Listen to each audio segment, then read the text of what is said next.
2026 আপনারা ইনশাল্লাহ দেখবেন এখনও যাত্রা আমাদের বাকি আছে। অনেক কিছু আমরা নিজেরা জানতাম না কি হতে যাচ্ছে, কি হতে আমরা করতে পারবো।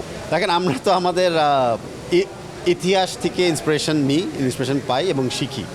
তো আমরা যেটা ছোটবেলায় আমরা নিজেও দেখেছিলাম। পদ্মা সেতু, মেট্রো রেল এবং এলিভেটেড এক্সপ্রেসওয়ে নির্মাণের গর্বিত অংশীদার বসুন্ধরা সিমেন্ট। যে স্পোর্টস একটা ফেডারেশন বাংলাদেশের ছিল, যেখানে অনেকগুলি ফেডারেশন একসাথে হয়ে কাজ করত।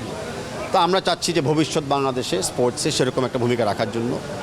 বাংলাদেশ ফুটবল ফেডারেশন থেকে আমি বারে বলে আসছি যে আমরা অনেকগুলি ফেডারেশনের সাথে কাজ করতে চাই, বিশেষ করে যেখানে আমরা একে অপরের সাথে অবদান রাখতে পারি, like physiotherapy centres, rehabilitation centres, mental stress management and even সরকারের সাথে মাঝে মধ্যে ইনফ্রাস্ট্রাকচার বিল্ডিংয়ের যদি আমরা একটা লবি করতে পারি একসাথে, সেটাতে আমার লক্ষ্যমাত্রা থাকবে।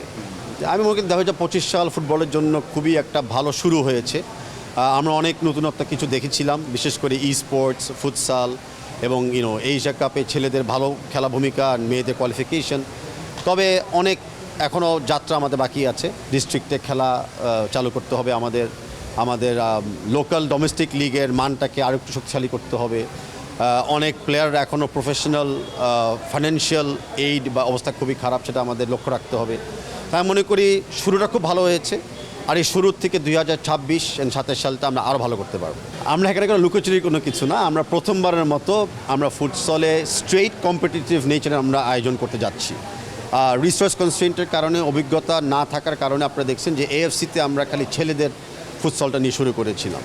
ইন দি মিন টাইম আমরা যখন একটা ইরানিয়ান কোচিং স্টাফ কনফার্ম করতে পেরেছি, তখন আমরা মেয়েদের টিমটাকেও আমরা শুরু করেছি। এখানে আসলে আমাদের অনেক কিছু আমরা নিজেরা জানতাম না কি হতে যাচ্ছে, কি হতে আমরা করতে পারবো। উদ্দেশ্য ঠিক ছিল, বাট অফকোর্স রিসোর্স আমাদের সঠিক জায়গায় ছিল না। তাই আমরা আশা করি সাফ টুর্নামেন্টের সাথে, সাফ টুর্নামেন্টের মাধ্যমেই আমরা মেয়েদের ফুটসলটাকে শুরু করতে পারবো। 2026 আপনারা ইনশাল্লাহ দেখবেন যে ফুটসল আমরা কী করতে চাই, কী করতে পারি, কারা খেলবে, কিভাবে টিম গঠন হবে, কোন টুর্নামেন্ট খেলো, সবগুলোই আমরা আর ওরকম যেটা বললে লুকোচুরির মাধ্যমে রাখবো না। আমরা পরিষ্কার ট্রান্সপারেন্টভাবে সব কিছু শেয়ার করব।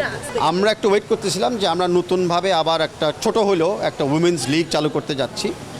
তো এই টিমগুলি আগে গঠন হোক, তখন আমরা চাবো যে উইমেন্স লিগের টিম, ফুটসল টিমের যে প্লেয়াররা মাত্র আমরা গঠন করলাম, এই টিমটাকে ডিক্লেয়ার করলাম, সকল প্লেয়ারকে আমরা মিডিয়ার সামনে আসতে অ্যালাও করব এবং আমরা চাবো তারা ইন্ডিভিজুয়ালি যেন তাদের অবস্থানগুলি ক্লিয়ার করতে পারে। না দেখেন, বাংলাদেশের এক্সপেকটেশন এখন হলো যে কোনো টিম আমরা মাঠে ফিল্ড করি, উইমেন, মেন অথবা ইউথ টিম, সব টিমে আমরা এক্সপেকটেশন এখন জেতার জন্য এক্সপেক্ট করি আমরা। অ্যান্ড আমরা সেটা 2-1টা ম্যাচকে দেখিয়েও দিয়েছি যে আমরা পারবো। আর regarding futsal and women's league আমরা ডিফারেন্সিয়েট করি না, সবাই খেলতেছে দেশের জন্য। যারা লিগে খেলবে তারা একটা ডেভেলপমেন্ট লিগে খেলার চান্স পাচ্ছে, প্রফেশনালি শুরু করতে যাচ্ছে। অ্যান্ড যাদেরকে আমরা মনে করি দরকার ন্যাশনালি আমাদের দেশকে রিপ্রেজেন্ট করা উচিত নতুন একটা টুর্নামেন্টে, নতুন একটা স্টাইলে, সেখানে সেই মেয়েদেরকে আমরা কল আপ পেয়েছি। ভবিষ্যতে আমরা দেখব যে কোনো অ্যাথলিট, বিশেষ করে ফিমেল অ্যাথলিট, যে কোনো টিমের জন্য কল আপ পাওয়ার জন্য কিন্তু তারা প্রস্তুত থাকা উচিত। অ্যান্ড আমরাও কিন্তু যে কোনো সময় যে কোনো মেয়ে প্লেয়ারকে কল আপ করতে চাবো। দেখেন, ইনফরমেশন এখনও পরিষ্কার সবার কাছে নাই, তাই আমি আশা করতেছি কেউ আমরা কোনো অ্যাসিউম করবো না। এতটুকু বলতে পারি যে উইমেন্স লিগটা চালু করতে যাচ্ছি, অ্যান্ড যারা ফুটসলেও খেলবে সবাই প্রফেশনাল, মানে সবাই তাদের প্রফেশনাল এক্সপিরিয়েন্স অনুযায়ী কিন্তু কম্পেনসেশন পাবে, এটা যেই সোর্স থেকে আসুক। আমি সাফ জয়ী যারা হয়েছিল আমরা ঘোষণা দিয়েছিলাম, এখন আমরা কমিটেড, আমরা তাদেরকে তাদের কমপ্লিট পুরস্কারটা দিব। আপনারা জানেন যে আমরা অনেক টুর্নামেন্ট হাতে নিয়েছিলাম, হঠাৎ করে একটু ক্যাশ ম্যানেজমেন্টে হচ্ছে, বাট আমি যত দ্রুত পারি সবাইকে ওদের ওই পেমেন্ট আমরা করে দিব। কক্সবাজারে একটা জমি বরাদ্দর জায়গা যেটা আমরা ছিলাম, আমরা একদম চূড়ান্ত পর্যায়ে চলে এসেছি। মাননীয় আমাদের সরকার থেকে আমরা একদম পজিটিভ চিঠিও আমরা পেয়ে গেছি।